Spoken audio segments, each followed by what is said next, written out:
Gusti ora rugi nyatane, derek Gusti saya ayem atine.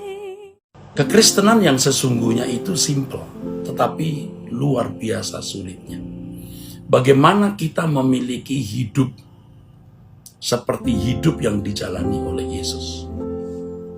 Kita harus mengerti firman Tuhan, itu jelas, tetapi kita harus juga bersekutu dengan Dia secara pribadi seperti kebiasaan yang saya lakukan setiap hari. Ya, selalu ada waktu 1 jam, 1 jam setengah, minimal 30 menit untuk duduk diam di kaki Tuhan, memeriksa diri. Dan kalau kita sudah menghadap Tuhan itu, jangan merasa punya doktrin teologi yang bagaimana.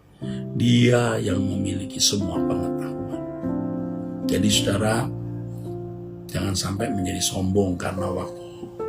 Karena saya sering memperhatikan ya, orang makin tinggi gelarnya, makin merasa pinter, makin banyak bicara, tapi makin tidak memiliki roh yang lemah lembut, menjadi bengis ya, terhadap sesama. Ya.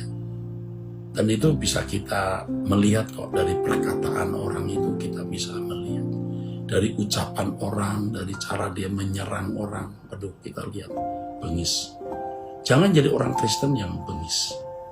Terhadap siapapun kita harus betul-betul memiliki roh yang lemah lembut, saudara. Nah, kita belajar bagaimana kita menjadi orang percaya yang mengenakan hidup Yesus. Kepada saudara-saudaraku, ya, generasi yang relatif memiliki usia yang jauh dari saya usia 60 tahun, mungkin lebih muda dari saya 20, 30, ya, 35 tahun, ya, lebih muda 40 tahun mungkin. Turuti apa yang saya katakan. Ingat, saya pernah muda seperti kalian, tapi kalian belum pernah tua seperti saya. Dan lewat perjalanan yang benar-benar berat, ya, berat, saya mengikuti Yesus hari ini. Berat sekali, saudara. Ikut Yesus itu berat sekali. Berat sekali.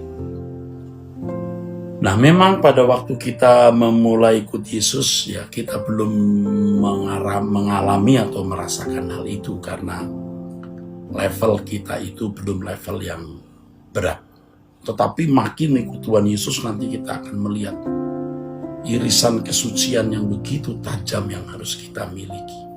Tidak boleh lagi ada percintaan dunia di dalam diri kita.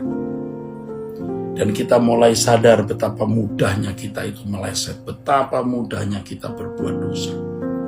Berbuat dosa tidak harus berzina, mencuri, membunuh. Kesombongan, keakuan, mau dianggap penting, mau dianggap hebat, ya, mau dianggap pinter, mau dianggap sebagai terhormat, mau dianggap sebagai berjasa, itu pun juga hal-hal yang tidak patut kita lakukan. Aduh, banyak yang Tuhan ajarkan, saudara.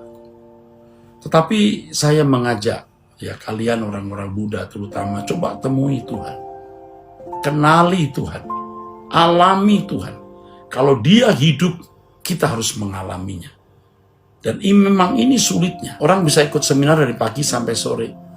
Kebaktian dari satu tempat ke tempat yang lain. Tapi 30 menit meditasi, 30 menit duduk diam di hadapan Tuhan, sulit sekali. Nah, itu harus dibiasakan.